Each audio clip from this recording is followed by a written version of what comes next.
आज हमारा lecture number 40 है इसका।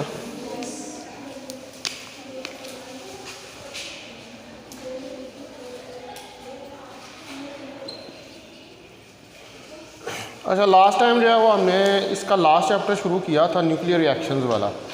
उसमें हमने थोड़ा सा उसको पढ़ा था, फिर छोड़ दिया था। ठीक है, जिसका चैप्टर है चैप्टर नंबर 8 जो है इस बुक का।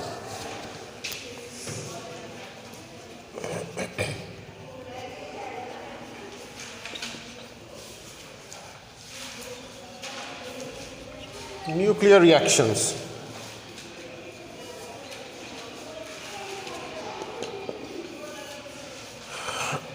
तो उस के अंदर मैंने आपको न्यूक्लियर ट्रांसफॉर्मेशंस के बारे में ये बताया था कि जब कोई आप पार्टिकल्स हैं, ठीक है, उनको बम्बार्ड करते हैं किसी न्यूक्लियस के ऊपर, किसी एलिमेंट के न्यूक्लियस के ऊपर, तो वो पार्टिकल्स जो है वो उनके साथ इंटरेक्ट करते हैं और इंटरेक्ट करने के बाद आपके पास एक कंपाउंड न्यूक्लियस बन जाता है। ठीक है, ये क्या है, ये एक न्यूक्लियर रिएक्शन है। ठीक है, और अगर कोई भी दो स्पीशीज़ या कोई दो न्यूक्लियाइड जो हैं वो आपस में रिएक्शन करें और उसके नतीजे में आपके पास जो है वो कंपाउंड न्यूक्लियस बन जाए। ठीक है, यानी कि जो पेरेंट एलिमेंट है वो पेरेंट एलिमेंट डॉटर के अंदर जो है वो कन्वर्ट हो जाए, तो हम कहते हैं कि ये क्या हो रहा है, ये न्यूक्लियर रिएक्शंस जो हैं वो अकर कर रहे हैं। तो जो न्यूक्लियर रिएक्शंस हैं, अभी मैंने इसके अंदर कुछ लिखवा दी थी आपको चीज़ें, वो ज़रा देखेंगे मैंने कहाँ तक लिखवाया था। देखा ना, न्यूक्लियर ट्रांसफॉर्मेशन, इलास्टिक स्कैटरिंग, हाँ ठीक है, न्यूक्लियर ट्रांसफॉर्मेशन तक जो है वो हमने इसको कर लिया। अच्छा, अब आप जो है इसमें जो न्यूक्लियर रिएक्शंस हैं, ठीक है, न्यूक्लियर रिएक्शंस जो हैं ये हमारे पास दो किस्म के होते हैं। ठीक है,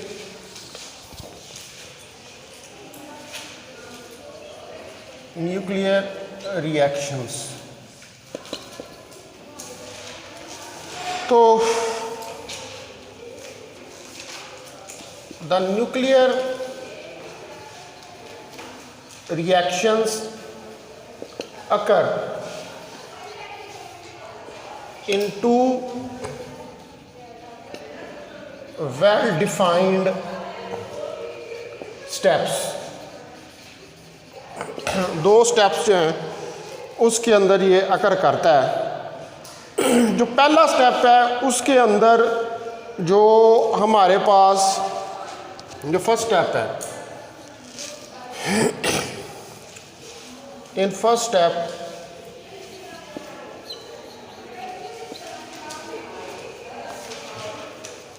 the incident particle is captured by the nucleus।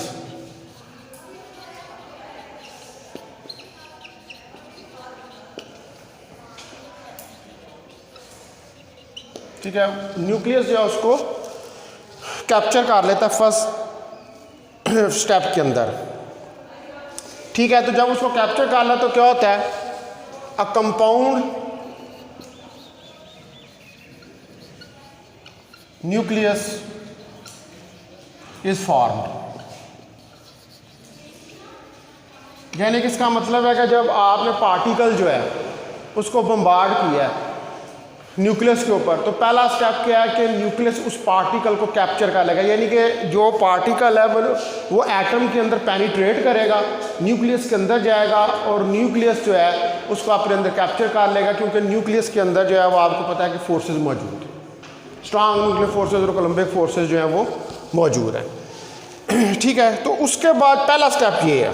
दूसरे नंबर पर जो सेकंड स्टेप है, सेकंड स्टेप में क्या है कि जो कंपाउंड न्यूक्लियस है जो कि हमेशा एक्साइटेड स्टेट के अंदर होता है। देखें, जब न्यूक्लियस ने किसी पार्टिकल को कैप्चर किया है तो ऑब्वियसली न्यूक्लियस के अंदर जो पहले से पार्टिकल्स मौजूद हैं, यानी कि जिनको आप न्यूट्रॉन और प्रोटॉन का नाम देते हैं, तो वो पार्टिकल्स तो मूव कर रहे हैं ना। अब ये जो पार्टिकल कैप्चर हुआ है तो वो पार्टिकल करेगा क्या करेगा, उस पार्टिकल के पास कुछ एनर्जी होगी, जो पार्टिकल आपने हिट किया है वो देखिए किसी काइनेटिक एनर्जी के साथ आ रहा है ना, मोमेंटम है उसका काइनेटिक एनर्जी है। तो अब जो न्यूक्लियस है, जब पार्टिकल आपने हिट किया है तो न्यूक्लियस के अंदर पार्टिकल एंटर हुआ, अब न्यूक्लियस के अंदर भी पार्टिकल्स मौजूद हैं। अब इस पार्टिकल ने क्या किया, इस पार्टिकल ने अपनी एनर्जी उस न्यूक्लियस के पार्टिकल्स जो हैं उनको ट्रांसफर की।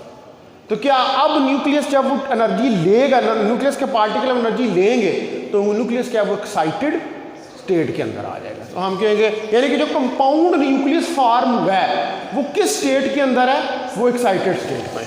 ठीक है, तो in the second step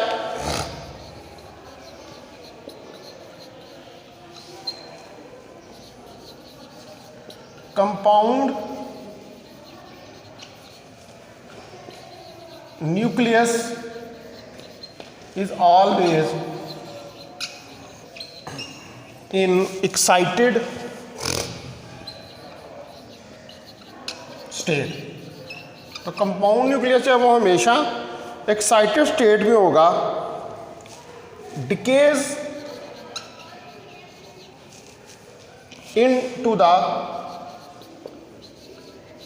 products. अब जाहिर बात है कि जब वो एक्साइट है तो एक्साइट होने के बाद उसने क्या होना है, डी एक्साइट भी होना है।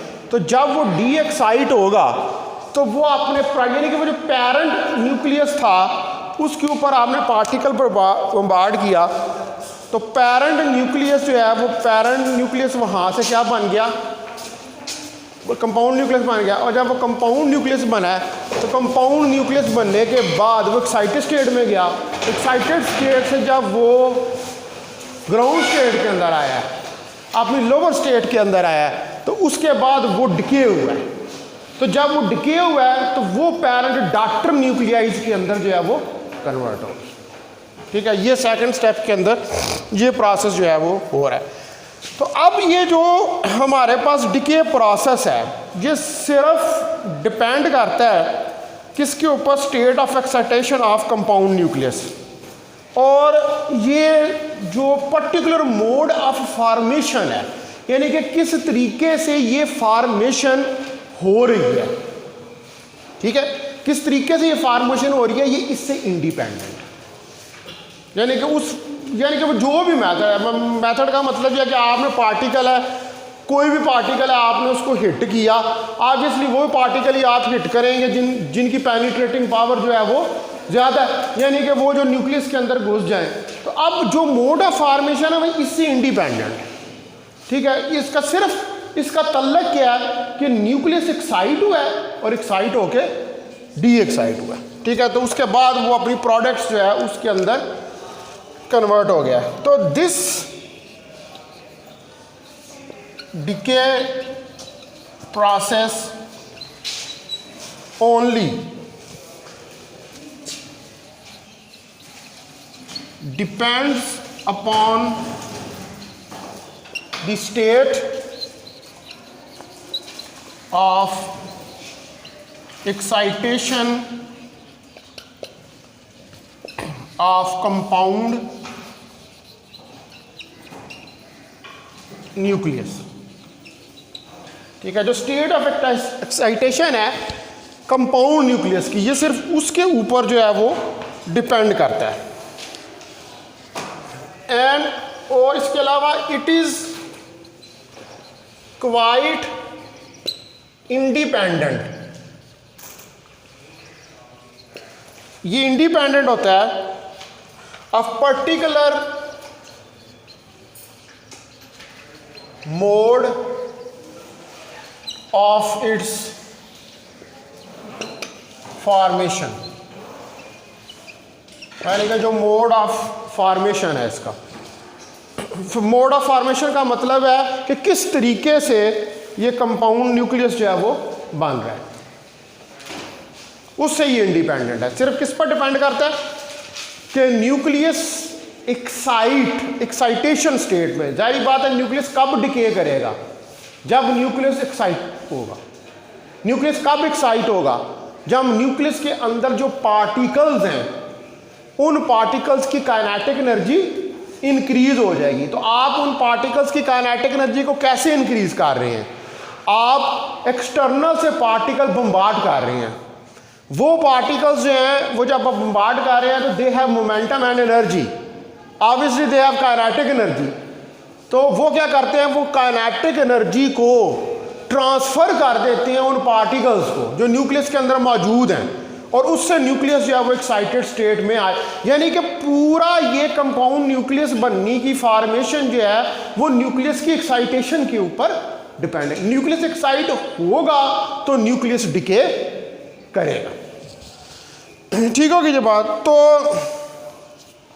ये जो न्यूक्लियर रिएक्शंस हैं हाई एनर्जी के ऊपर हो या लो एनर्जी के ऊपर हो, तो ये कुछ प्रिंसिपल्स हैं जिनके ऊपर ये अकर करते हैं, और हमें वो पता होना चाहिए कि वो प्रिंसिपल्स जो हैं वो कौन से हैं। यानी कि कुछ प्रिंसिपल्स के तहत ये गवर्नड होते हैं ये न्यूक्लियर रिएक्शन। जैसे आपने केमिस्ट्री के अंदर मेरे ख्याल एफएससी के अंदर पढ़ी होगी, वो भी केमिस्ट्री के अंदर भी जो रिएक्शंस होते हैं वो केमिकल रिएक्शंस कहलाते हैं। तो वो केमिकल रिएक्शंस भी जो होते हैं वो कुछ ख़ास उनकी कंडीशंस होती हैं जिनके तहत वो अकर करते हैं। तो यहाँ पर ये न्यूक्लियर रिएक्शन है। तो सारी बात अब ये न्यूक्लियर रिएक्शन है, असल में मसला ये है कि आपने जिस भी चीज़ को स्टडी करना है आपने फिजिक्स के लॉज के अंदर रह के स्टडी करना है।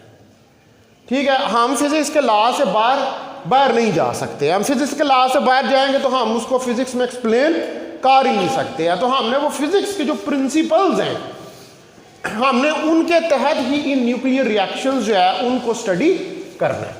ठीक है,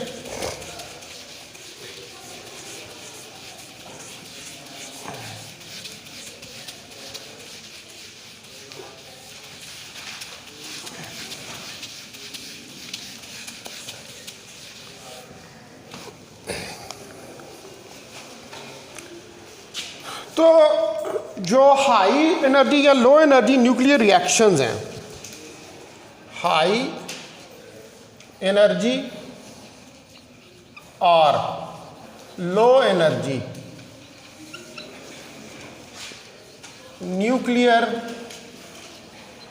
रिएक्शंस फॉलो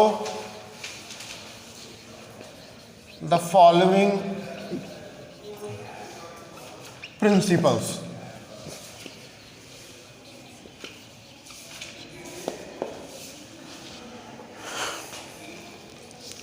तो उनके अंदर जो पहले नंबर पे हमारे पास प्रिंसिपल है वो है conservation of charge.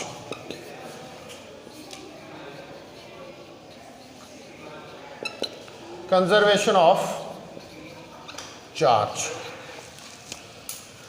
Electric charge जो है ये कंजर्व होता है during the nuclear reaction.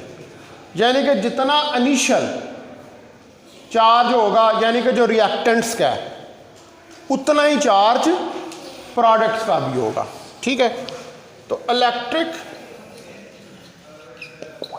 Charge is conserved in a nuclear reaction.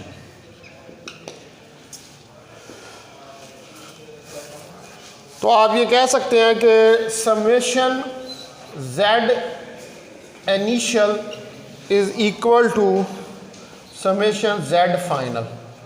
अब जाहिर बात है चार्ज किसके ऊपर है, प्रोटॉन के ऊपर है। तो जितने नंबर ऑफ प्रोटॉन्स हैं न्यूक्लियस के अंदर उतने ही नंबर ऑफ इलेक्ट्रॉन्स हैं। तो प्रोटॉन के ऊपर पॉजिटिव चार्ज है, इलेक्ट्रॉन के ऊपर नेगेटिव चार्ज है। तो जितना इनिशियल एटॉमिक नंबर है उतना ही फाइनल एटॉमिक नंबर है, यानी कि इनिशियल रिएक्टेंट्स का और फाइनल प्रोडक्ट्स का। तो law of conservation of charge को होल्ड जो है वो करना चाहिए। तो जो टोटल सम होता है जो रिएक्टेंट्स होते हैं, the total sum of protons of reactants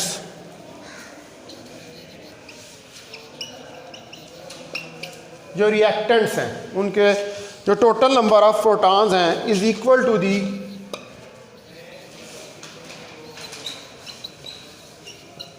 some of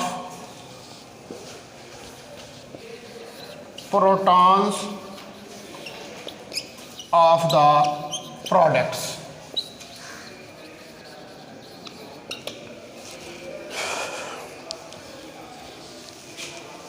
ठीक है, किसी भी न्यूक्लियर रिएक्शन के अंदर, यानी कि जितने, अब रिएक्शन क्या है कि आपने पार्टिकल बम्बार्ड किया है न्यूक्लियस के ऊपर, किसी एलिमेंट के न्यूक्लियस के ऊपर। अब जितना चार्ज नंबर इन दोनों का है उतना ही चार्ज नंबर किसका होगा, जो प्रोडक्ट्स बनेंगे। जाहिर बात है कंपाउंड न्यूक्लियस बनेगा, और कंपाउंड न्यूक्लियस जो है वो बनने के बाद डिके कर जाएगा।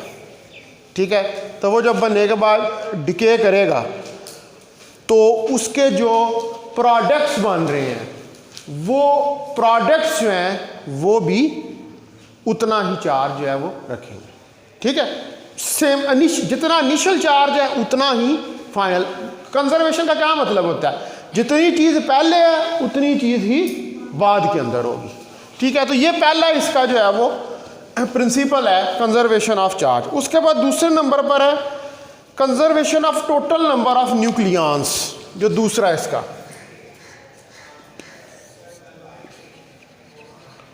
Conservation of total number of nucleons. ठीक है, टोटल नंबर ऑफ न्यूक्लियॉन्स हैं उनकी कंजर्वेशन। अब न्यूक्लियॉन्स क्या होंगे, न्यूक्लियॉन्स में न्यूट्रॉन और प्रोटॉन आएगा, यानी कि मास नंबर। जितना इनिशियल मास नंबर है उतना ही फाइनल मास नंबर भी होना चाहिए। यानी कि जितने इनिशियली आपके पास नंबर ऑफ न्यूट्रॉन्स और प्रोटॉन्स थे रिएक्टेंट्स के, उतने ही फाइनली नंबर ऑफ न्यूट्रॉन्स और प्रोटॉन्स होने चाहिए किसके, प्रोडक्ट्स के। इनको भी कंजर्व जो है वो करना चाहिए। तो the sum of the mass numbers before and after nuclear reaction must be same।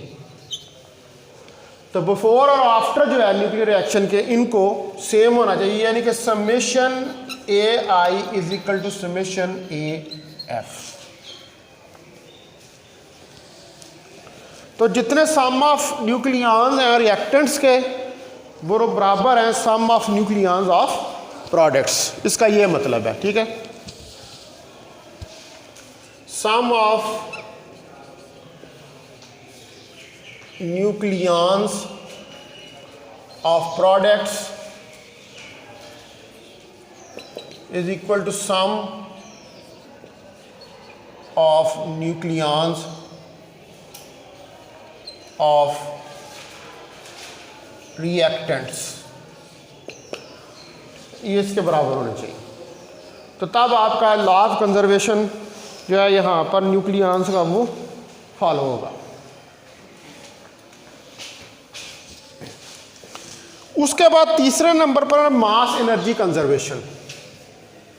Number 3 mass energy conservation, यानी कि मास और एनर्जी जो है उसको भी कंजर्व होना चाहिए। तो कोई भी जो आइसोलेटेड सिस्टम होता है उसके अंदर मास और एनर्जी जो है वो एक दूसरे के साथ इंटरचेंजेबल होते हैं। E is equal to mc²। Einstein की क्वेश्चन यही बताती है कि मास और एनर्जी जो है एक दूसरे के अंदर इंटरचेंजेबल है। ठीक है, तो इसका मतलब है कि जो total energy of the system, अगर ये इंटरचेंजेबल है तो total energy of the system जो है वो फिर कांस्टेंट रहेगी। ठीक है, for an isolated system the mass and energy are interchangeable with each other. ये एक दूसरे के साथ इंटरचेंज हैं, वो हो सकते हैं। So total mass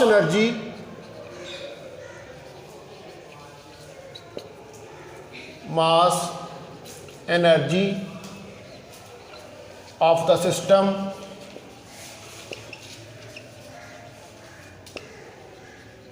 remain constant.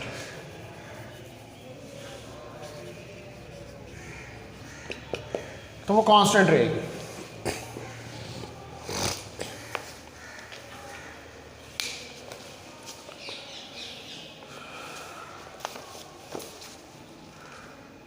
ठीक है जी, ये हो गया इसका तीसरा रूल। उसके बाद फोर्थ रूल जो है उसके ऊपर है। फोर्थ रूल है conservation of linear and angular momentum.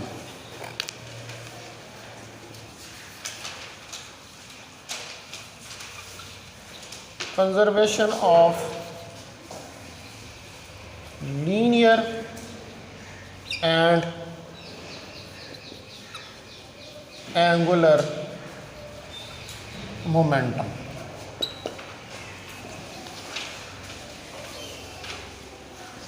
यानी कि जो न्यूक्लियर रिएक्शंस हैं इनके अंदर लीनियर और एंगुलर मोमेंटम इन दोनों को भी कंजर्व होना चाहिए। फॉर एग्जांपल, अगर अल्फा पार्टिकल जो हैं वो आप बम्बार्ड करते हैं न्यूक्लियस ऑफ नाइट्रोजन के ऊपर, तो कंपाउंड न्यूक्लियस फ्लोरीन का जो है वो बनता है।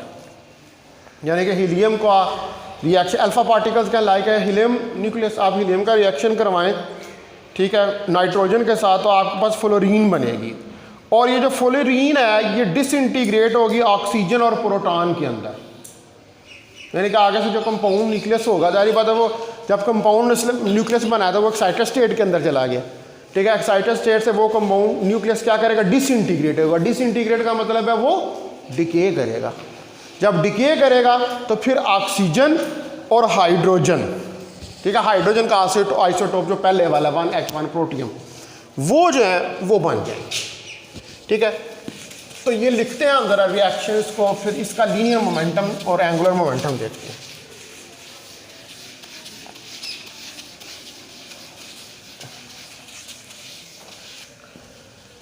अब रिएक्शन क्या हो रहा है कि अल्फा पार्टिकल जो है, ठीक है, the alpha particles hit the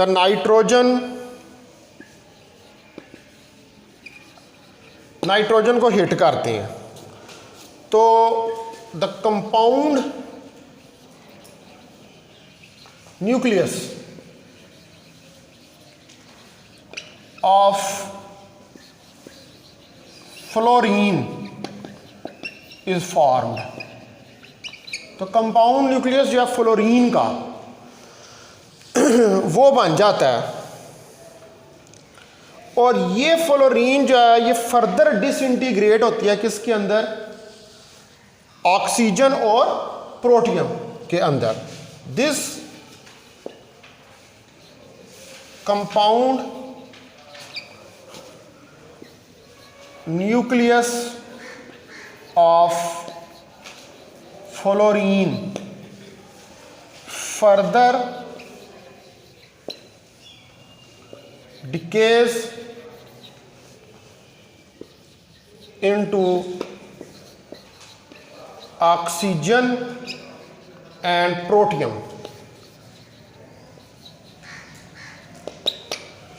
तो ये फर्दर ऑक्सीजन और प्रोटियम के अंदर जो है वो डिके कर जाती है।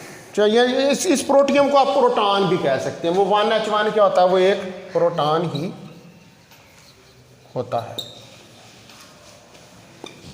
ठीक है। तो अब ये रिएक्शन क्या हो रहा है कि हीलियम 4 2 प्लस नाइट्रोजन 14(7) रिएक्शन हुआ, कंपाउंड न्यूक्लियस बना फ्लोरीन का 16(9) और ये आगे से कन्वर्ट हुआ ऑक्सीजन 17(8) और 1H1। इसको क्या लेंगे, ये इक्वेशन नंबर 1 है। तो सिंबॉलिकली अगर इस रिएक्शन को हम रिप्रेजेंट करें, जो ये वाला रिएक्शन है, तो X स्मॉल बम्बार्डिंग पार्टिकल है और कैपिटल X वो न्यूक्लियस है जिसको आप हिट कर रहे हैं। उसके बाद कंपाउंड न्यूक्लियस C बना, ब्रैकेट्स के अंदर इसको शो कर दें, और स्मॉल y जो पार्टिकल निकला है और साथ में जो न्यूक्लियाइड बना है वो कैपिटल Y से हम उसको डिनोट करेंगे।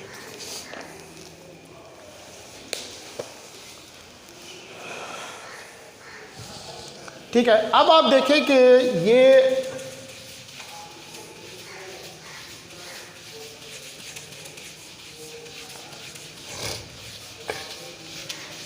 अब इसके अंदर जो X है, X क्या है, वो इंसिडेंट या बम्बार्डिंग पार्टिकल है। X बम्बार्डिंग और इंसिडेंट पार्टिकल, ठीक है। उसके बाद कैपिटल X टारगेट न्यूक्लियस है और C कंपाउंड न्यूक्लियस है। फिर हमारे पास Y प्रोडक्ट पार्टिकल और कैपिटल Y प्रोडक्ट न्यूक्लियस है।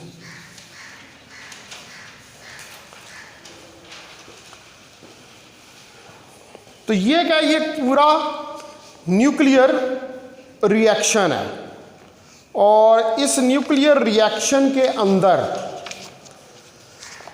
Law of conservation of linear momentum और law of conservation of angular momentum जो है वो होल्ड कर रहे हैं। ठीक है, यानी कि जितना एंगुलर मोमेंटम होगा रिएक्टेंट्स का, उतना ही एंगुलर मोमेंटम होगा प्रोडक्ट्स का। जितना उनका लीनियर मोमेंटम होगा उतना ही प्रोडक्ट। तो ये क्या है, ये एक टिपिकल, ये क्या है, ये पूरा ये एक टिपिकल न्यूक्लियर रिएक्शन है। ठीक है, इसको मैं कह रहा हूँ कि ये क्वेश्चन नंबर 2 है। ये क्या है, ये एक न्यूक्लियर रिएक्शन है और इस न्यूक्लियर रिएक्शन को हम इस तरह भी लिख सकते हैं कि x का y कैपिटल Y, यानी कि नाइट्रोजन 14(7) अल्फा प्रोटॉन और oxygen 17(8).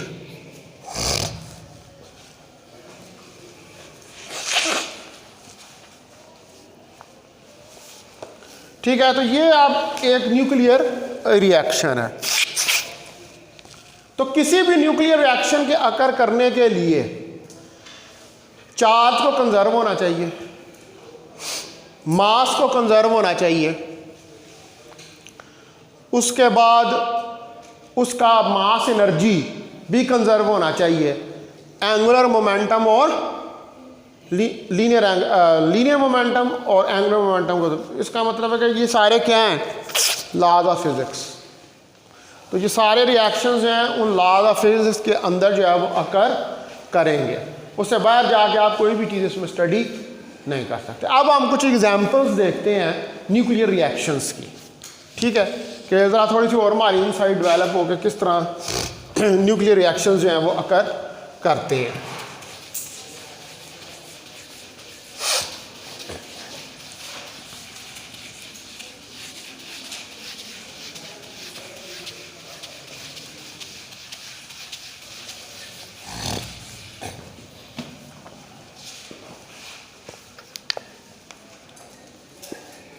Examples of nuclear reactions.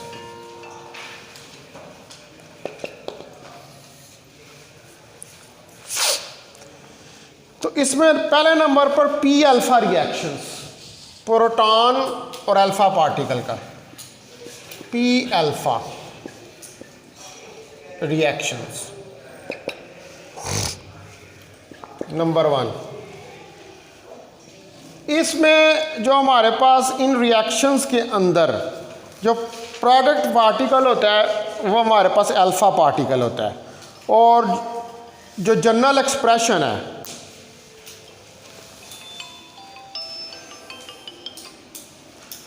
Hello अस्सलाम वालेकुम जी।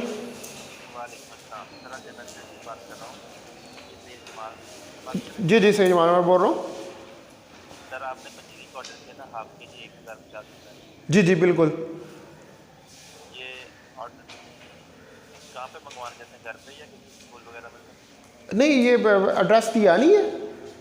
House number 156। जी जी बिल्कुल। जिनात स्ट्रीट। जी न्यू मॉडल टाउन, हाँ जी गुजरात। यहाँ पे ब्लॉक वगैरह नहीं है?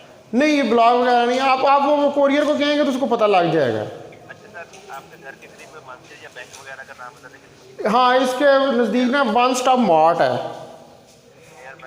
Near by one stop mart. One stop, हाँ जी मार्ट, हाँ जी। चलें ठीक है सर, मैं भेजता हूँ, ये 2 से 3 दिन में आपको मिल जाएगा। राइडर आपको कॉल करेगा, कॉल उठा लें। जी जी ठीक है, शुक्रिया। Okay sir. बता। अच्छा पी अल्फा रिएक्शंस पहले नंबर पे। तो पी अल्फा रिएक्शन में इनके अंदर जो प्रोडक्ट पार्टिकल होता है वो हीलियम है, ठीक है। In these reactions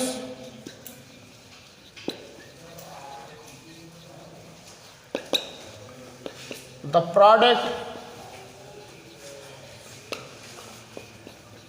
particle is alpha particle, यानी कि हीलियम।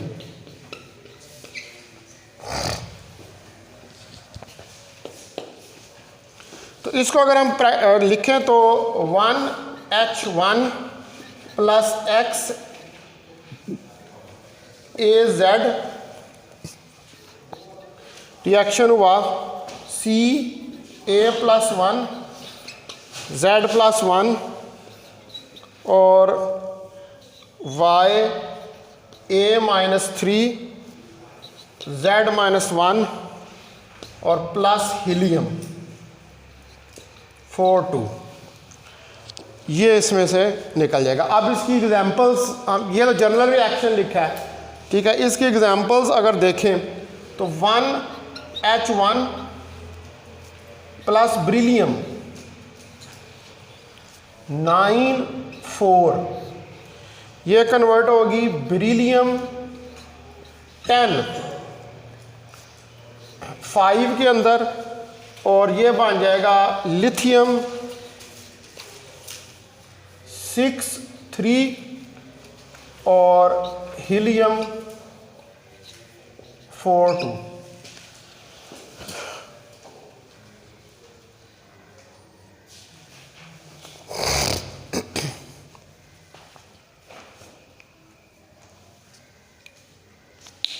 ठीक है, ये हमारे पास रिएक्शन आ जाएगा। ये एक एग्जांपल होगी।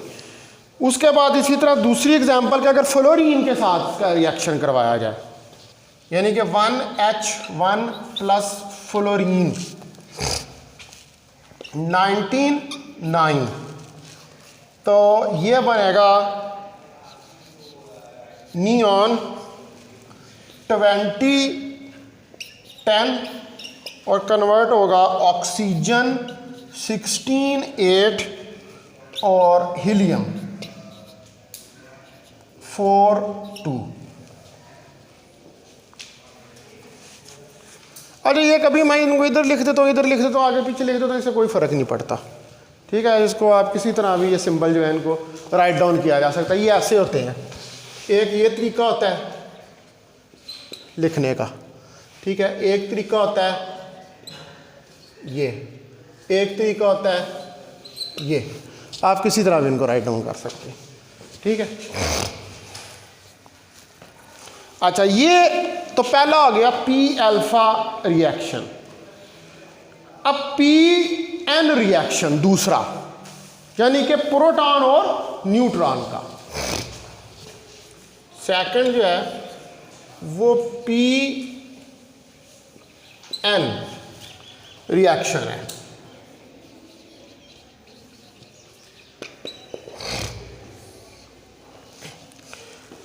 तो इसके अंदर प्रोडक्ट पार्टिकल जो है वो एक न्यूट्रॉन होता है, ठीक है। इन दिस रिएक्शन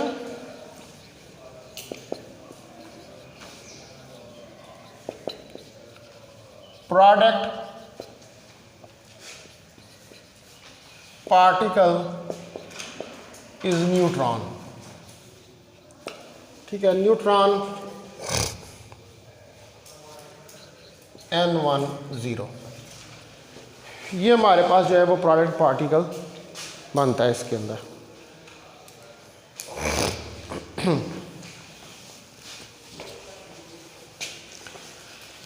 तो पहले इसका जनरल एक्सप्रेशन देखें, 1H1 plus XaZ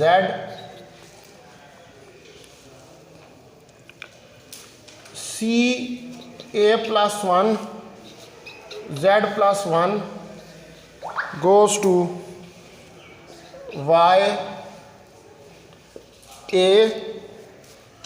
Z plus 1 neutron. ये इसका जर्नल रिएक्शन है। आप इसी एग्जांपल देख लें, 1H1 प्लस बेरियम 11 5, ये बनेगा कार्बन 12 6, ठीक है। और ये आगे से कन्वर्ट होगा कार्बन 11 6 प्लस 1 न्यूट्रॉन, ठीक है। उसके बाद इसका दूसरा रिएक्शन 1H1 प्लस ऑक्सीजन 18 8, और ये कन्वर्ट होगा फ्लोरीन 19 9, और आगे से ये कन्वर्ट होगी फ्लोरीन 18 9 और न्यूट्रॉन में।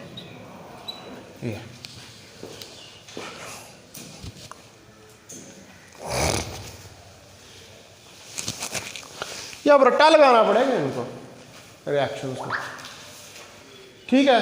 ये थोड़ा सा केमिकल रिएक्शन से मिलता है। आपको अगर जर्नल रिएक्शन जो है वो याद है, मतलब जो भी हो रहा है, चाहे P अल्फ़ा हो रहा है या Pn हो रहा है, तो आप उस जर्नल की मदद से जो भी आप रिएक्शन करवाएंगे आप उसको राइट डाउन कर सकते हैं, ठीक है। उसके बाद अब आ जाता है हमारे पास आखिरी जो है तीसरे नंबर पर डी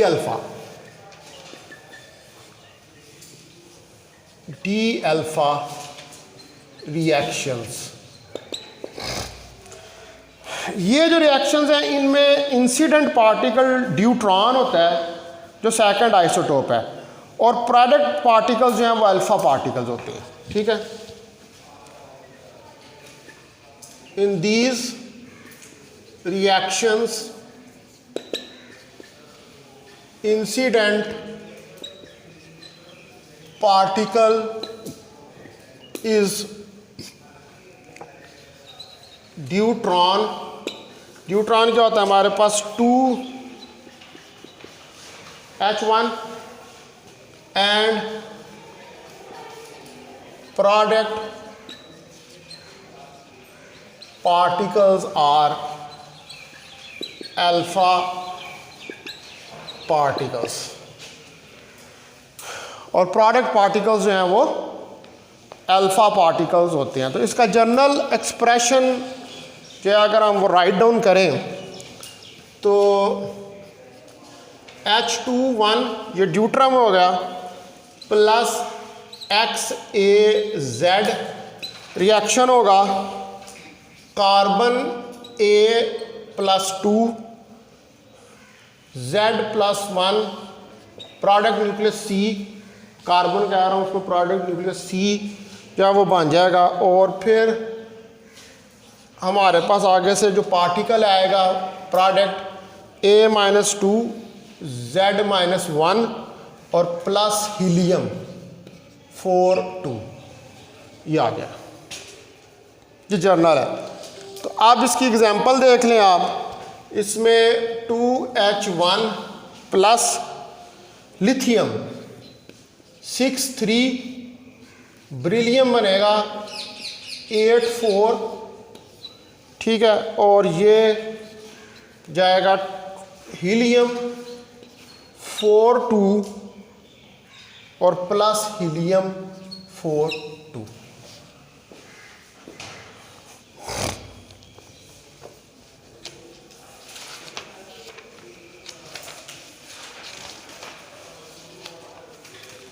ठीक है जी।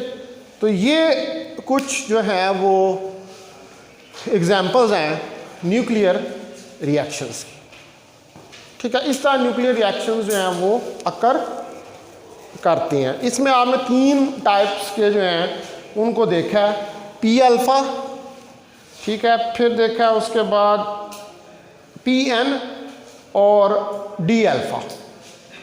ये 3 किस्म के रिएक्शन और भी हैं, लेकिन यहाँ पर हमने ये वाले जो हैं उनको कंसिडर किया या स्टडी किया कि इस तरह की, यानी कि इस तरह न्यूक्लियर रिएक्शंस अकर करते हैं। अब आप देख सकते हैं कि हर रिएक्शन के अंदर थीम एक ही है।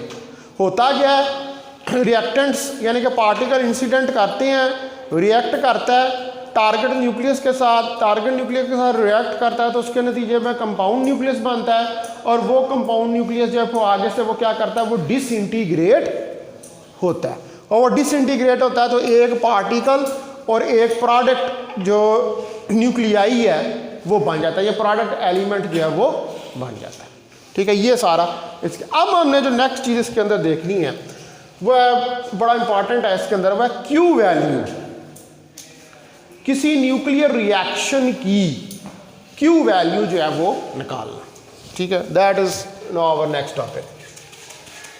यहाँ आता होगा अब आपको कोई थोड़ी बहुत समझ आ गई है कि न्यूक्लियर रिएक्शंस जो हैं वो क्या होते हैं।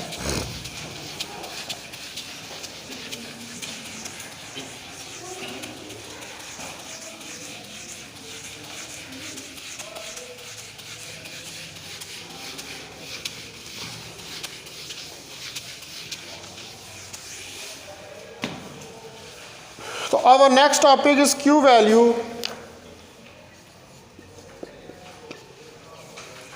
of nuclear reactions.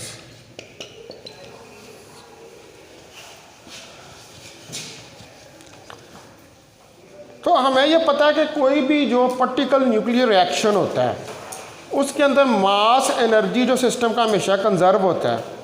तो इस मास एनर्जी बैलेंस के लिए हम एक क्वांटिटी न्यूक्लियर रिएक्शंस के अंदर यूज़ करते हैं जिसको हम कहते हैं Q value of nuclear reaction.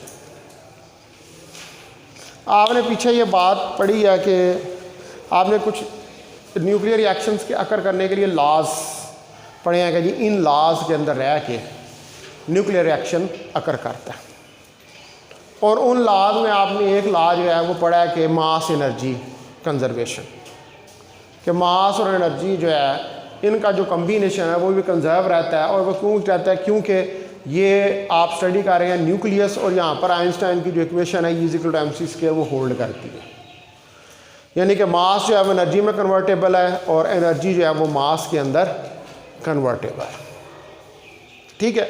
ये चीज़ होल्ड करती है इधर।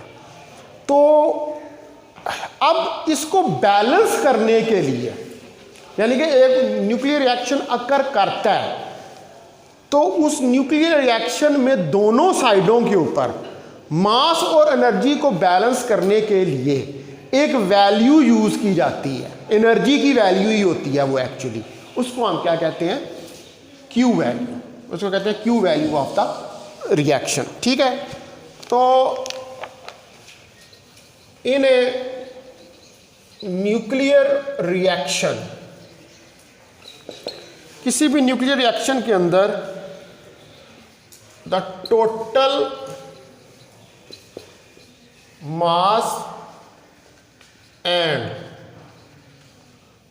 Energy of the system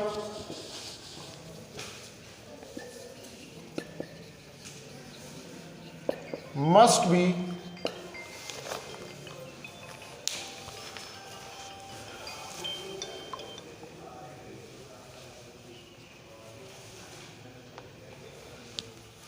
hello अस्सलाम वालेकुम आतिफ भाई।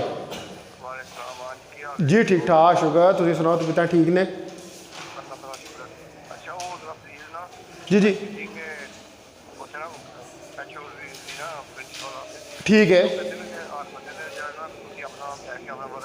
अच्छा ठीक है।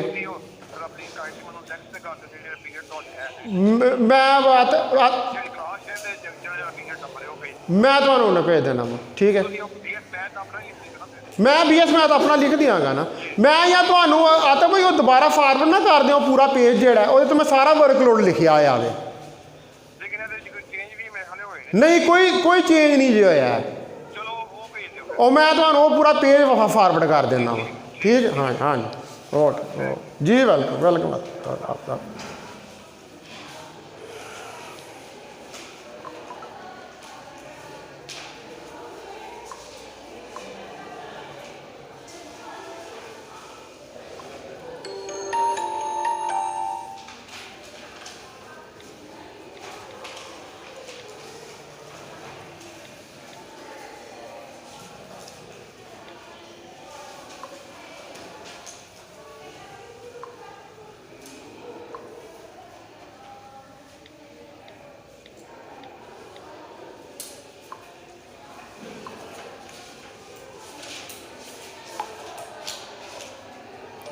अस्सलाम वालेकुम आतिफ भाई, इसमें सिर्फ जो सुपर सेक्शन है ना वो जो है तैयब साहब को मिल गया, बाकी जो है ये सेम है।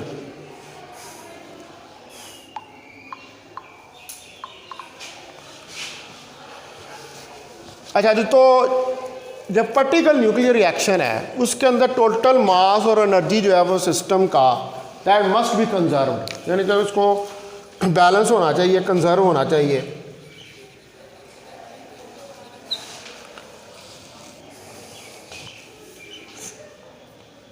For such mass energy balance,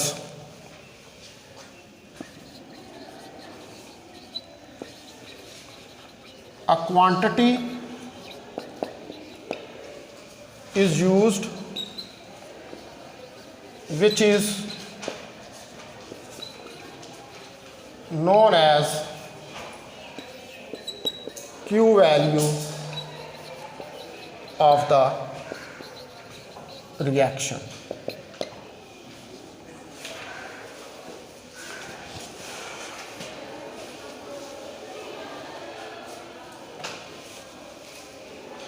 अब जो जनरल रिएक्शन है हम उसको कंसिडर करते हैं। जनरल रिएक्शन क्या है कि x plus Y is equal to x capital X और y और पार्टिकल y। यहाँ पर x जो है जो बम्बार्डिंग पार्टिकल है और इसका मास x is bombarding particle and it's mass is mx। X bombarding particle है और इसका मास वो कोई भी हो सकता है, अल्फा पार्टिकल हो सकता है, बीटा पार्टिकल होता है, न्यूट्रॉन हो सकता है, प्रोटॉन हो सकता है, कोई भी पार्टिकल हो सकता है, ठीक है। तो उसका मास हम mx जो है वो ले लेते हैं और इसकी velocity and velocity is equal to vx, और इसकी वेलोसिटी जो है उसको vx के बराबर ले लेते हैं।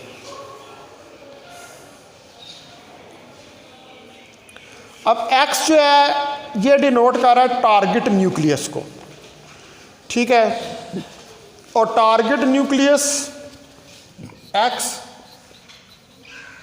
टारगेट न्यूक्लियस है,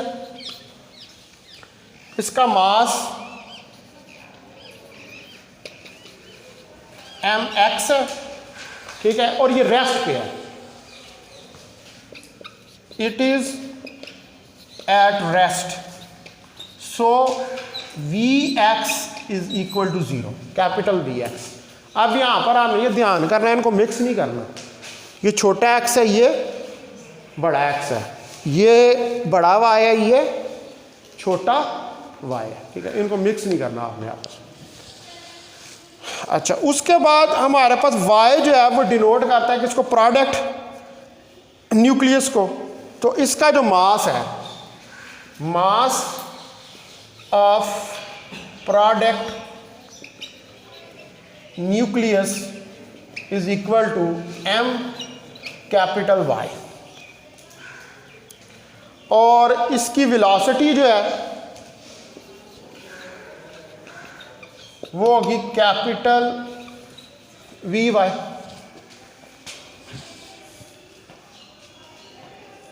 वाई जो है वो डिनोट करता है प्रोडक्ट पार्टिकल को, और उसका मास क्या होगा, एम वाई, और वेलोसिटी होगी V Y. Y is the product particle और its mass is equal to M Y and velocity is equal to V Y.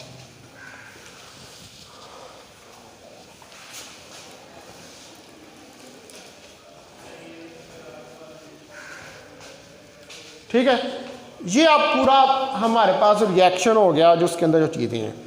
अब आप सपोज करें कि ई एक्स, ई वाई और ई वाई स्मॉल डिनोट कर रही हैं काइनेटिक एनर्जी बॉम्बार्डिंग पार्टिकल की, प्रोडक्ट न्यूक्लियस की और प्रोडक्ट पार्टिकल की रिस्पेक्टिवली। ठीक है, यानी कि मैं लिखता हूँ यहाँ पर ई एक्स, ई वाई और ई वाई, ये एनर्जी है किसकी, बॉम्बार्डिंग पार्टिकल की, ई एक्स। ठीक है, जो पार्टिकल आप हिट कर रहे हैं। ई वाई एनर्जी या काइनेटिक एनर्जी है किसकी, प्रोडक्ट न्यूक्लियस की, और ई वाई स्मॉल के साथ ये क्या एनर्जी है, प्रोडक्ट पार्टिकल की। ठीक है, यानी कि हम इसको लिख सकते हैं कि ई एक्स एनर्जी ऑफ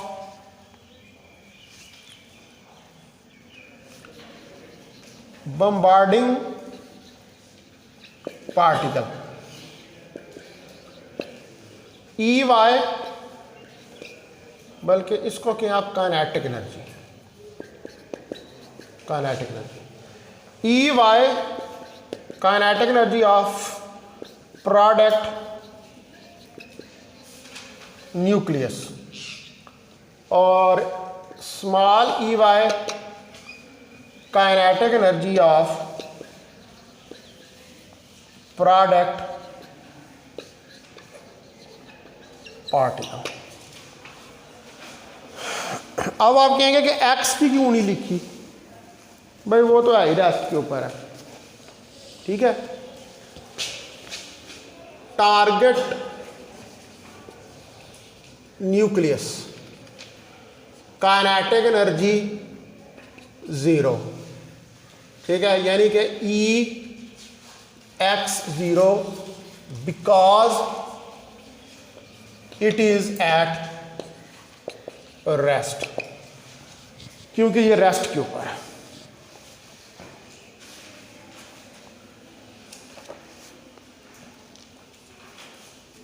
अब टारगेट न्यूक्लियस की 0 है क्योंकि रेस्ट पे है, तो टोटल एनर्जी जो है पार्टिकल की या nucleus is equal to the sum of its rest mass energy and kinetic energies and total energies conserved in the nuclear reaction. अब जारी बात है कि ये सारी एनर्जियाँ क्या होंगी, ये न्यूक्लियर रिएक्शन के अंदर कंजर्व होंगी, मास एनर्जी न्यूक्लियर रिएक्शन के अंदर कंजर्व होगा, तब भी अकर करेगा ना।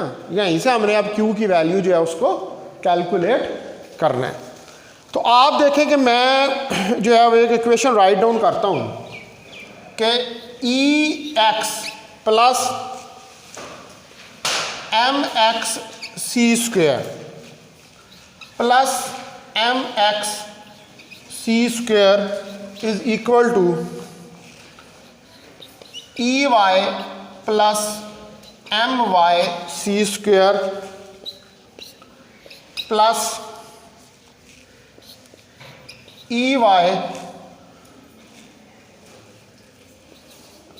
Plus M Y C square.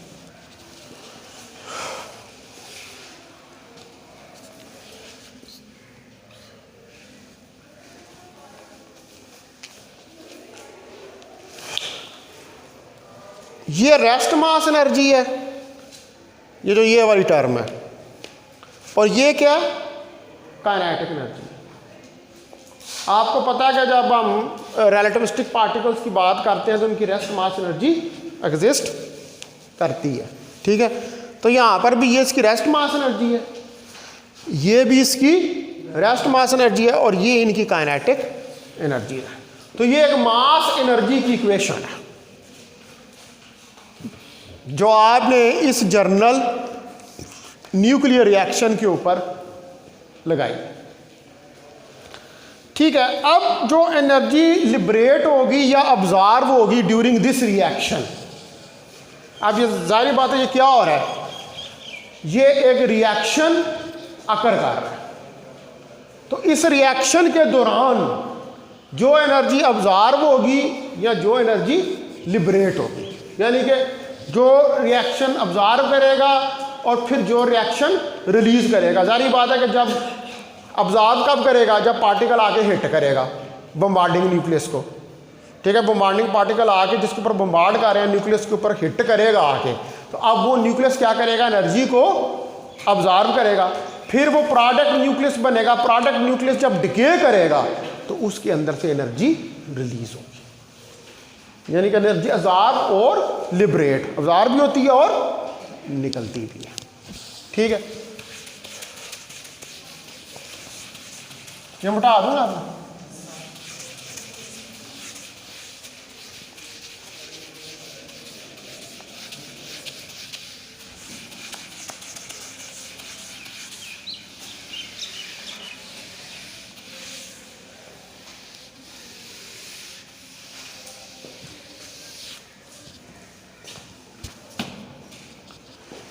तो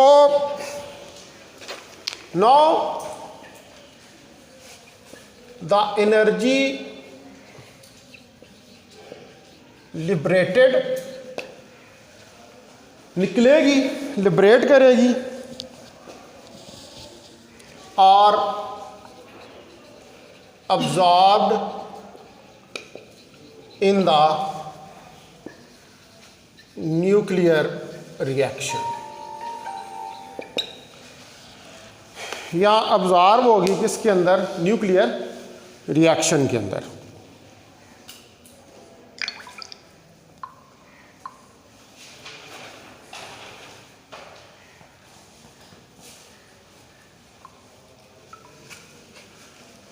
ठीक है जी।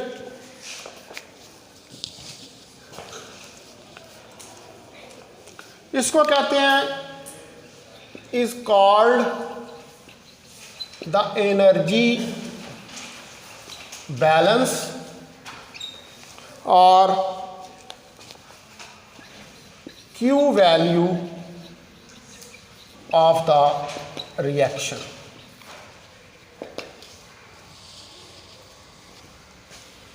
Which is denoted by Q, जिसको हम Q से डिनोट करते हैं, कैपिटल Q। ये जो एनर्जी होती है एक्चुअली ये क्या होती है, ये बाइंडिंग एनर्जी होती है। आपको पता है कि किसी भी रिएक्शन के दौरान जो है वो एनर्जी अब्जॉर्ब या रिलीज कौन सी होती है, वो बाइंडिंग एनर्जी होती है। तो ये क्वांटिटी Q जो है ये बेसिकली रिप्रेजेंट करती है difference between the kinetic energies of the products of the reactions and the bombarding particle, ठीक है। यानी कि आप अगर इसको लिखें तो Q, इसको एक्सप्रेशन की फॉर्म में लिखो, मैथमेटिक्स की फॉर्म में, तो EY plus EY minus EX, ठीक है।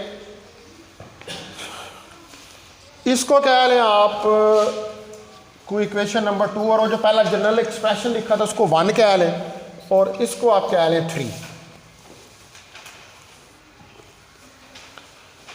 तो जो इक्वेशन 2 है,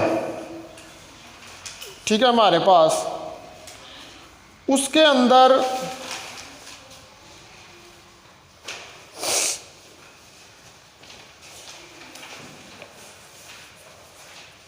ये वाली जो इक्वेशन है, अगर मैं इसको रीअरेंज करूं इस इक्वेशन को, इक्वेशन नंबर 2 को, तो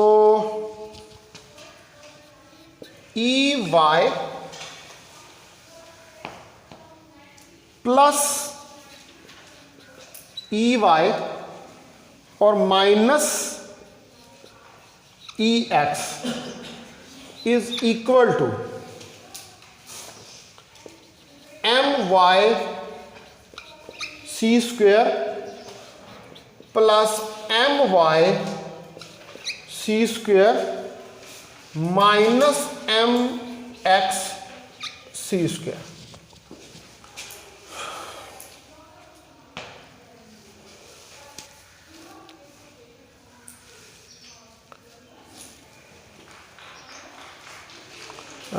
एक टर्म क्यों काम आ रही है, एक टर्म मैंने हाँ ये वाली काम लिखी है, ये भी आनी है इधर, माइनस एम एक्स सी स्क्वायर। अब ठीक हो गया, ये उस तरफ चला जाएगा, ठीक है।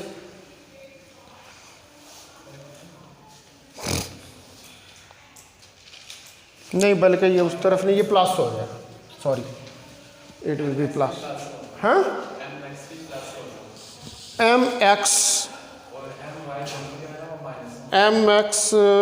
C square M X C square, हाँ ये भी प्लस होगा और ये दोनों ठीक है उस तरफ चले गए, ठीक है, right, you are absolutely right, good. अब आप इसके अंदर से ये देखें कि ये इक्वेशन आ जाएगी E Y plus E Y minus E X. अब सी स्क्वायर कॉमन निकल सकता है इसके अंदर से, ठीक है, तो हम इसको लिख लेते हैं M X plus M X minus M Y C square.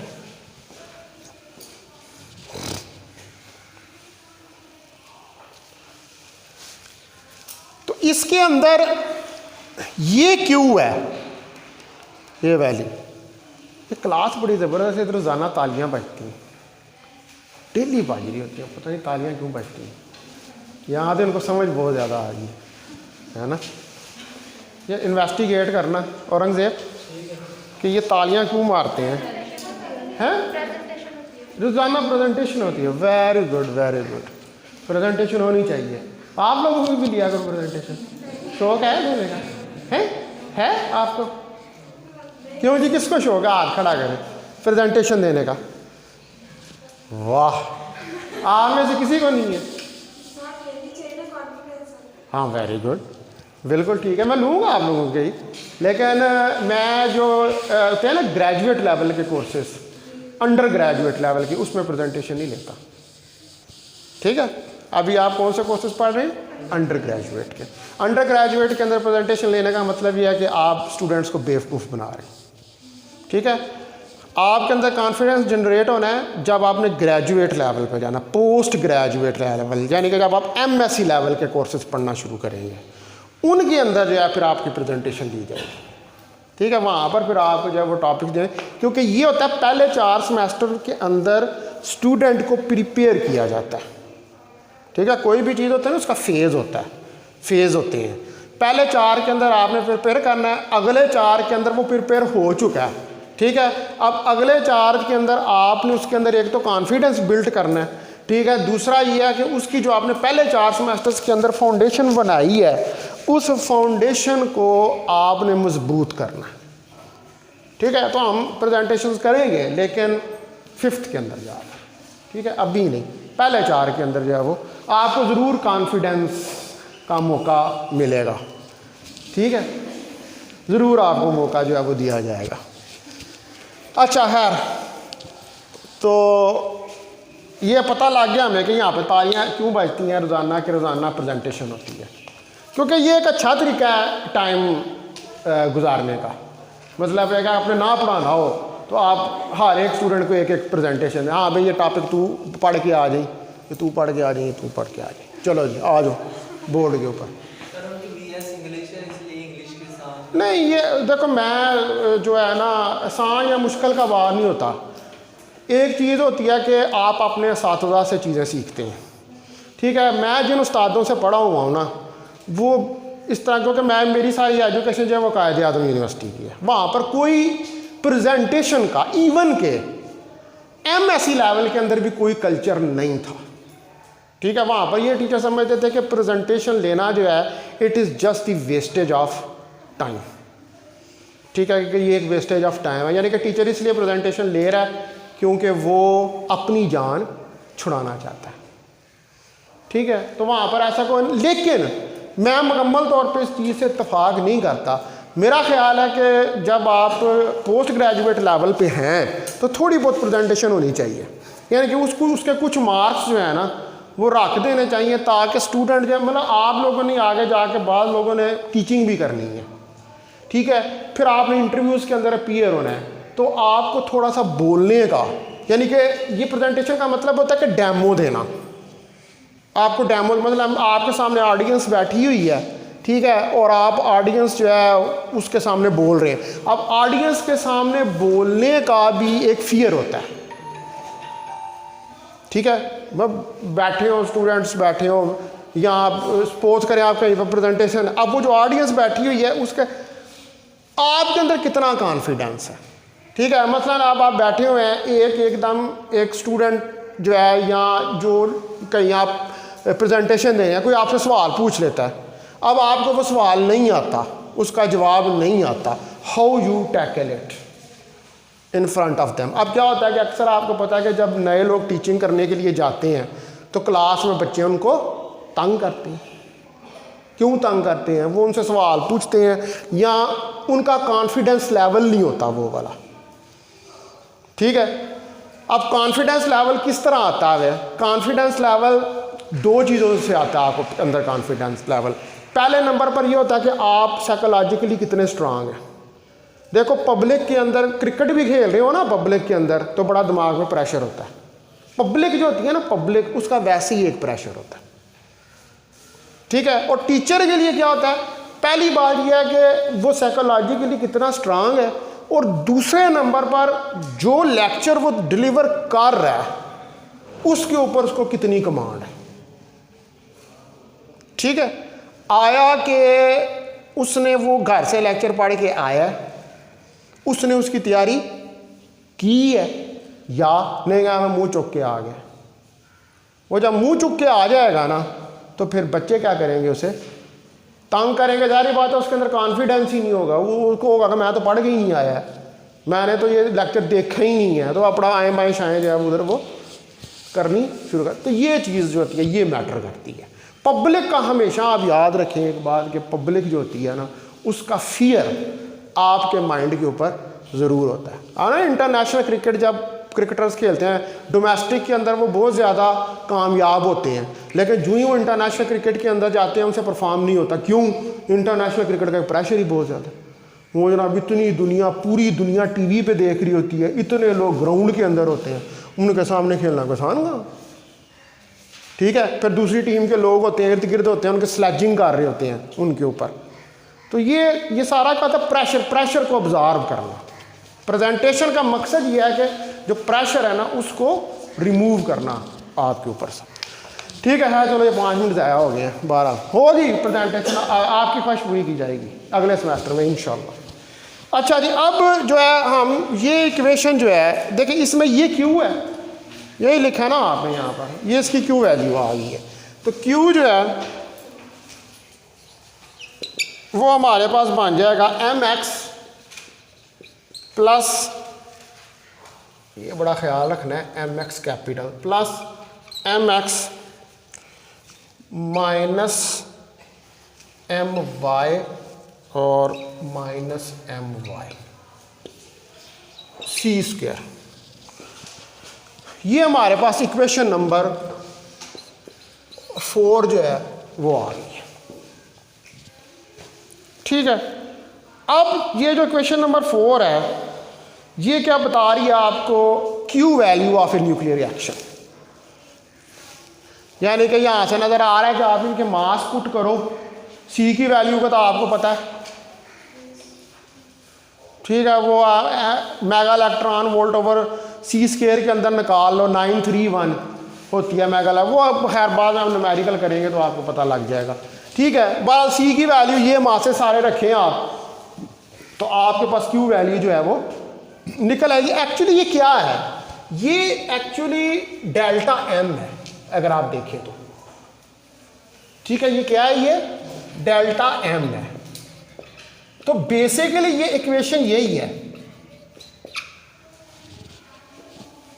ठीक है। तो है ये बाइंडिंग एनर्जी है, ठीक है। तो अब आप जो है इस इक्वेशन के अंदर अगर मैं ये पूरी इक्वेशन जो है राइट डाउन करूं तो E Y plus E Y minus E X is equal to M X plus M X minus M Y minus M Y. ये काइनेटिक एनर्जीज कैलकुलेट करें, ये वाले मासेज इसके अंदर पुट करें, तो आपके पास जो है वो क्यू वैल्यू रिएक्शन की निकल आएगी, ठीक है। अब यहाँ तक बात समझ आ गई आपको कुछ। ये हमारे पास इक्वेशन निकल आई, इसको आप इक्वेशन नंबर 4, ये वही वाली है, इक्वेशन नंबर 4 है। अच्छा, अब जो है मैं एक फिगर जो है वो ड्रा करूँगा, ठीक है। उस फिगर के अंदर अगर हम देखेंगे कि किस तरह पार्टिकल आके हिट करता है और हिट करने के बाद वो स्कैटर होता है, ठीक है, क्योंकि हमने मोमेंटम को भी इसके अंदर कंजर्व करना है। क्योंकि आपको पता है कि कोई भी न्यूक्लियर रिएक्शन जब अकर करता है, आपने पीछे पढ़ा है कि उसके अंदर एनर्जी को भी कंजर्व करना पड़ता है और मोमेंटम को भी कंजर्व करना है, ठीक है। अब मोमेंटम के लिए भी हमें कुछ करना पड़ेगा।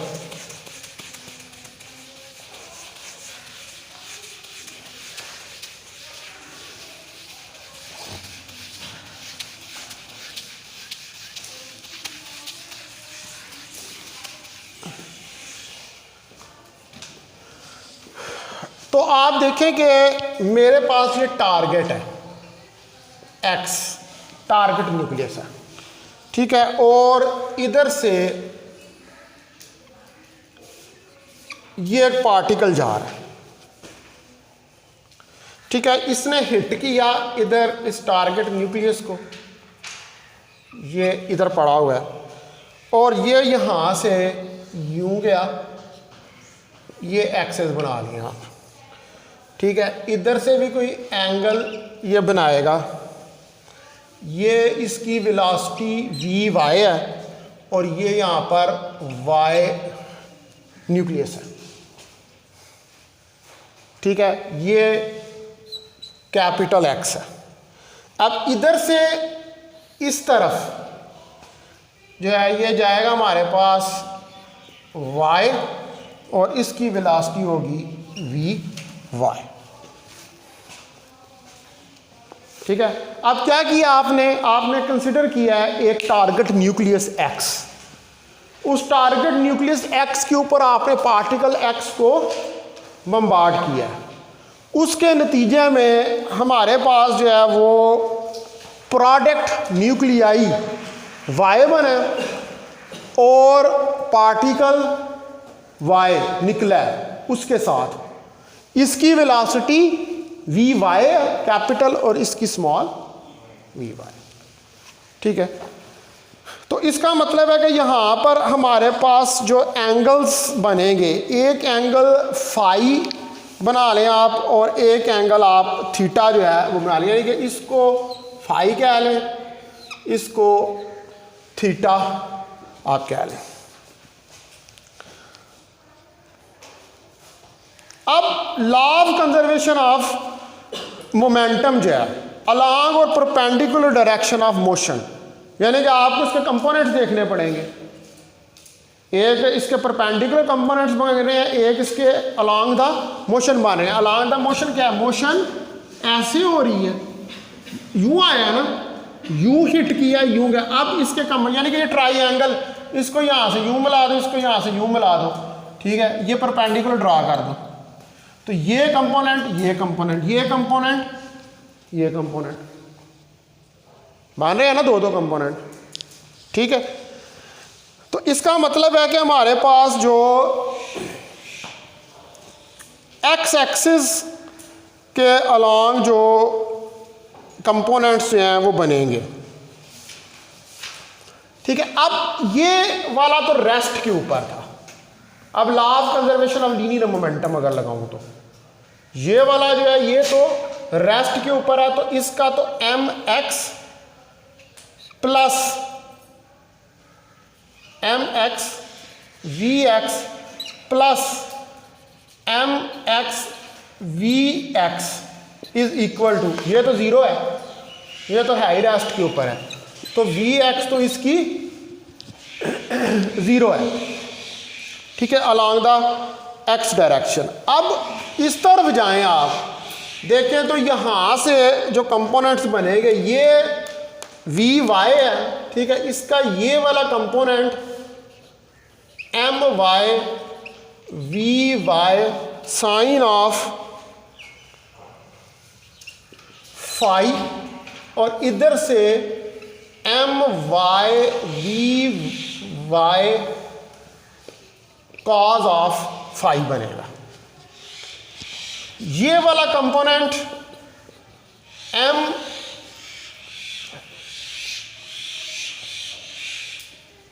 वाई वी वाई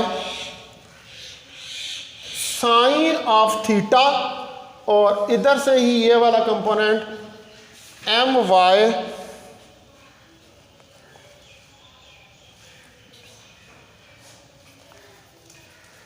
नहीं, ये तो कंपोनेंट इसका आ गया ना, बस यही बनेंगे दो कंपोनेंट, ठीक है, M Y V Y sine of theta और ये कॉस ऑफ। अब आप देखेंगे यहाँ पर M X V X plus M X V X, ठीक है, ये मैं पहले लॉन्ग एक्स डायरेक्शन जो है देख रहा हूँ। अब एक्स डायरेक्शन के लॉन्ग यहाँ पर ये कंपोनेंट आ रहा है हमारे पास एम वाई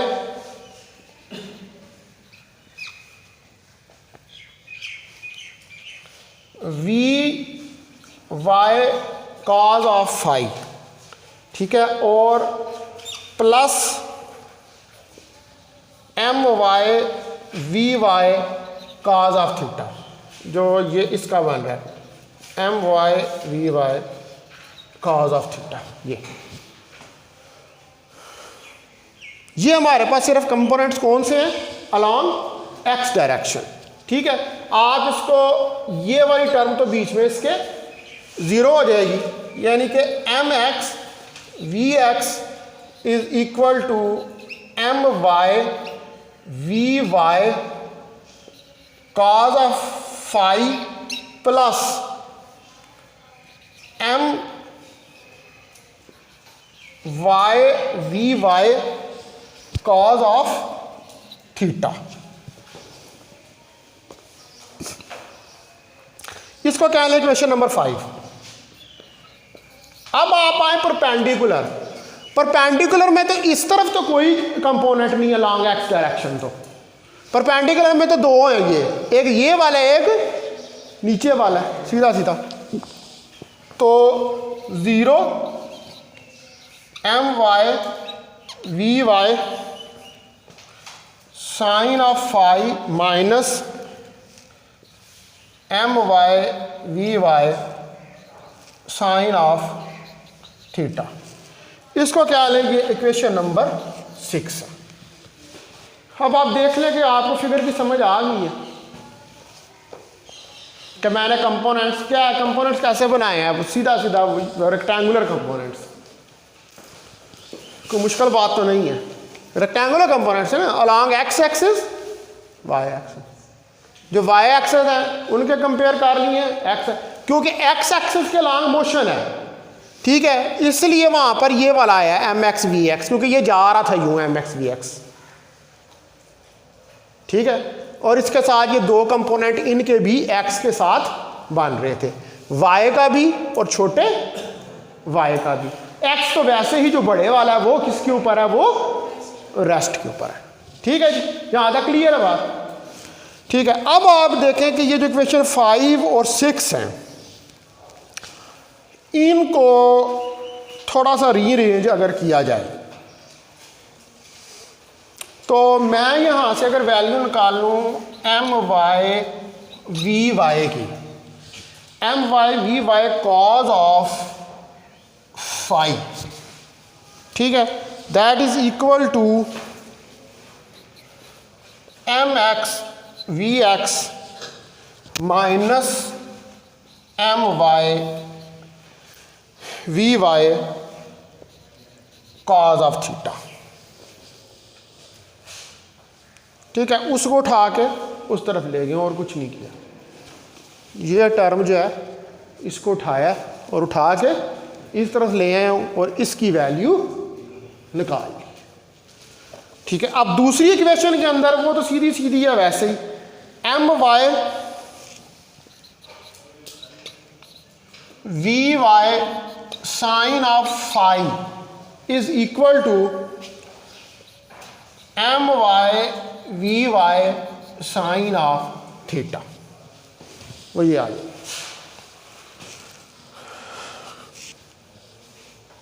ठीक है।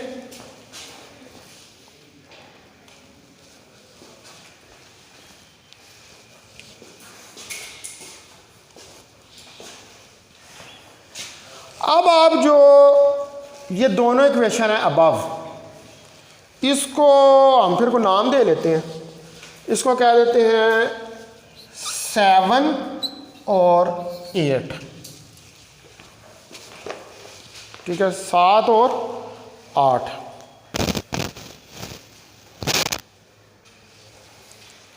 तो अगर आप 7 और 8 को स्क्वायर करें और ऐड करें, बस स्क्वेयरिंग एंड एडिंग 7 और 8, तो हमारे पास जो वैल्यू आएगी M square Y V square Y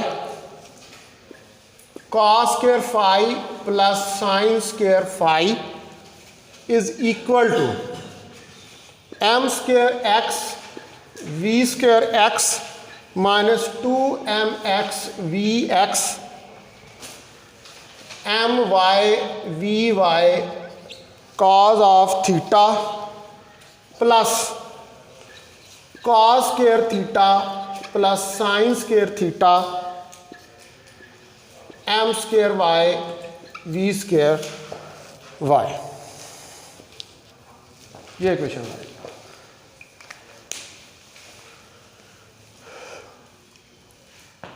कोई कन्फ्यूजन? मैंने सिर्फ वो उनको ऐड किया तो वो ये टर्में सेम आ रही थी ना, तो इनको इस कॉमन निकाल लिया। वो क्यों निकाला? क्योंकि मसला हमारा आसान हो जाएगा। उसकी वजह ये है कि ये भी 1 के बराबर आ जाएगा, ये भी 1 के बराबर आ जाएगा, तो हमारे पास इक्वेशन ज़रा सिंप्लीफाई हो जाएगी। सिंप्लीफाई हो के ये क्या आएगी हमारे पास एम स्क्वेयर वाई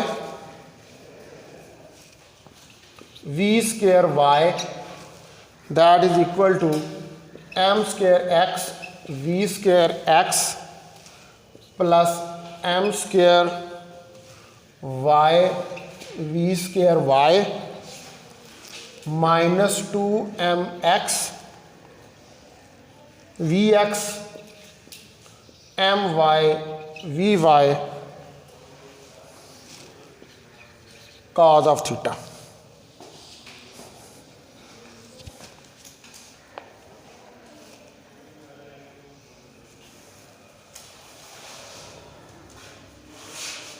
ठीक है, यहाँ तक ठीक है ये इक्वेशन।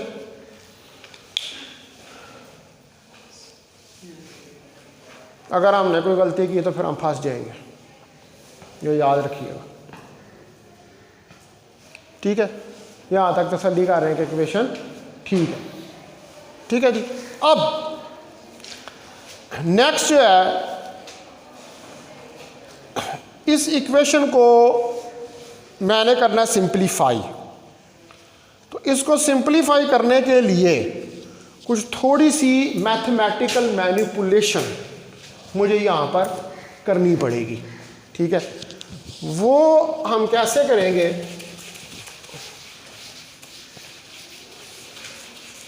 बता दो इसे।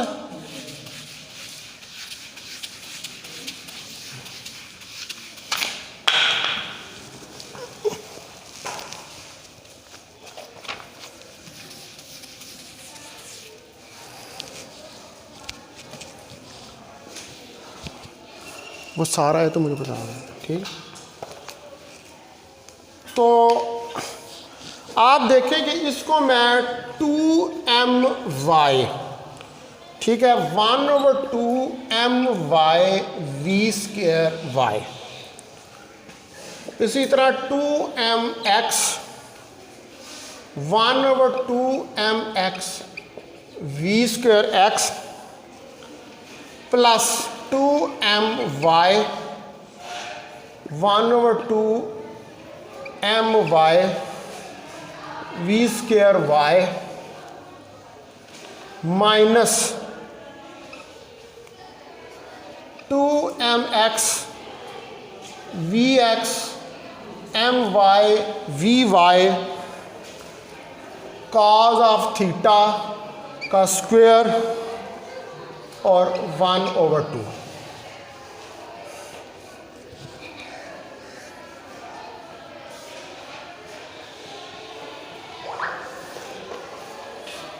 अब ये मैंने क्या किया, ये देखिए वो इक्वेशन जो है वो आपकी मास की फॉर्म में आ रही है,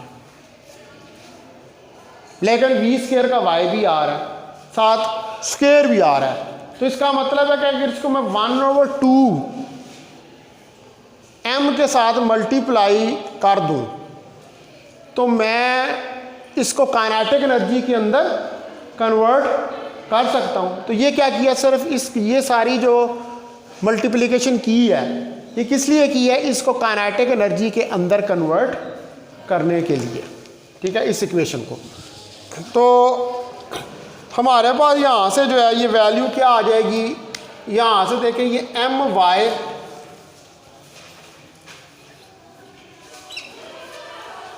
अब ये क्या चीज़ बन रही है, EY, काइनेटिक एनर्जी है ये, ठीक है, ये EY जो है वो बन रही है।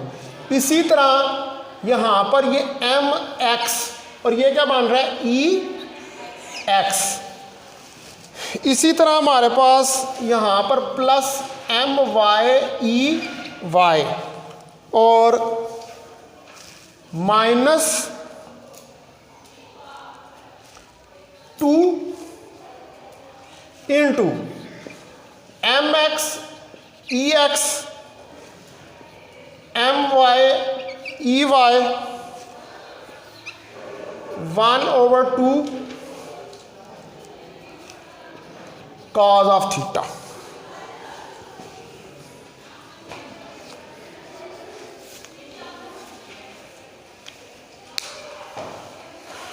ठीक है, वो ये इस 2 के साथ कैंसिल हो जाएगा, तो ये cos स्क्वायर होगा ना, तो वो cos ऑफ थीटा रह जाएगा। तो बाकी उसके ऊपर तो ये 2 का स्क्वायर ये बाहर आएगा तो 2 हो जाएगा, यार बात है, ऊपर अंडर रूट लिया होगा आपसे। तो बाकी तो वही है, EY, इसके अंदर ये वैल्यू EY की है, ठीक है, ये वैल्यू EX की है। अच्छा, अब आपके पास देखें कि यहाँ पर, यहाँ से मैं अगर EY की वैल्यू निकालूँ, ठीक है, EY की वैल्यू अगर निकालूँ तो mx EX over my plus my over my EY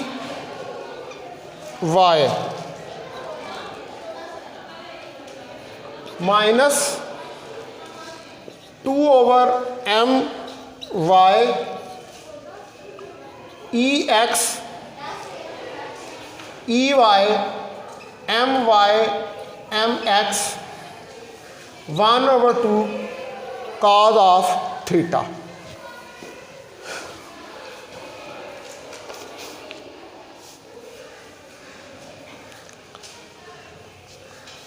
अब जो हमारे पास वैल्यू है EY की,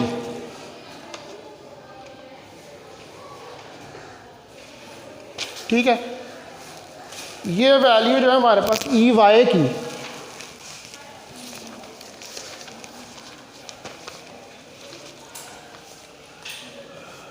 इसको इक्वेशन नंबर 3 के अंदर सब्स्टिट्यूट करें। इक्वेशन नंबर 3 वो क्यू की वैल्यू थी ना आपके पास, उसके अंदर वो क्यू की वैल्यू जो है उसके अंदर इसको सब्स्टिट्यूट करें तो M X over M Y E X plus M Y over M Y E Y minus 2 over M Y E X E Y M Y M X 1/2 cos of theta plus E Y minus E x.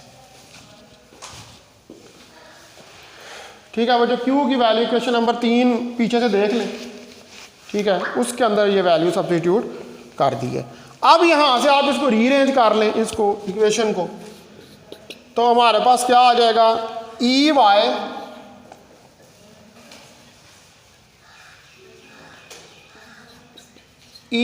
Into 1 plus M X over M Y minus E X 1 minus M X over M Y minus 2 over M Y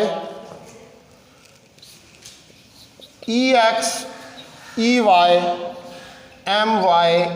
M X 1/2 cos of theta. ये हमारे पास कोई equation number 8 आ गई। ठीक है, यहाँ तक step clear है, कोई मसला? इक्वेशन 9 है, ये मसला है, इसको हल कर देते हैं। देखिए, कहते हैं ना, अल्लाह के लोगों की खुशी जो होती है वो मुकद्दम रखनी चाहिए, तो हम क्वेश्चन 9 कर दें। ठीक है जी, आप कोई कन्फ्यूजन नहीं है, ये क्वेश्चन 9 आ गई। अब यहाँ तक ज़रा इसको देख ले एक दफ़ा, कहीं से कोई स्टेप समझ नहीं आ रहा तो उसको, सिर्फ कुछ नहीं है, मैथमेटिक्स है और कोई इसके अंदर ख़ास चीज़ नहीं है, सिर्फ ऐसे आगे पीछे चीज़ें की गई हैं बस। वो मकसद क्या था कि वो ये एक क्यू वैल्यू निकालनी थी, रिएक्शन की, जो आपने एक जर्नल रिएक्शन दिया था ना, उसकी आपने ये क्यू वैल्यू निकाल दी है। अब आप ये जो इक्वेशन निकल आई है, इसके अंदर जो हमारे पास ई ऑफ वाई है, ठीक है, वो हमें नोन नहीं है। ठीक है, ई ऑफ वाई की वैल्यू जो है वो हमें नोन नहीं है, लेकिन जो प्रोडक्ट न्यूक्लियस को हमने ऑब्जर्व किया है, अगर हम यहाँ पर एंगल, यानी कि वो जो कॉज ऑफ थीटा वाली टर्म है, वो सर तो नहीं है, वो कॉज ऑफ थीटा वाली जो टर्म है, ठीक है, इसके अंदर यानी कि वो कंपोनेंट्स बने थे ना। देखो, पार्टिकल गया था, उसने हिट किया था, तो वो स्कैटर हुआ था, तो उसके कुछ हॉरिजॉन्टल के साथ और कुछ वर्टिकल के साथ उसके कंपोनेंट्स बन गए थे। तो अगर मैं यहाँ पर ये पार्टिकल जो है इसको ऑब्जर्व करूँ परपेंडिकुलर डायरेक्शन में, यानी कि आप सपोज करें कि ये एंगल थीटा 90 डिग्री बना रहा है, ठीक है, सपोज के थीटा 90 डिग्री है, तो थीटा अगर 90 डिग्री है तो इसका यह मतलब हुआ कि cos 90 degree that is equal to 0। cos 90 degree जो है वो 0 के बराबर होगा। तो अगर cos 90 डिग्री 0 के बराबर होगा तो फिर तो ये इक्वेशन 0 हो जाएगी, ख़त्म हो जाएगी, ये मसला तुम्हारा हल हो गया। फिर अगर if you are considering the perpendicular motion, ठीक है जी, तो इसको करें आप 0 और मैं आप जा रहा हूँ, ठीक है। ये बाकी थोड़ा सा रह गया, असल काम हमने कर लिया, क्यू वैल्यू हमने निकाल ली है, ठीक है।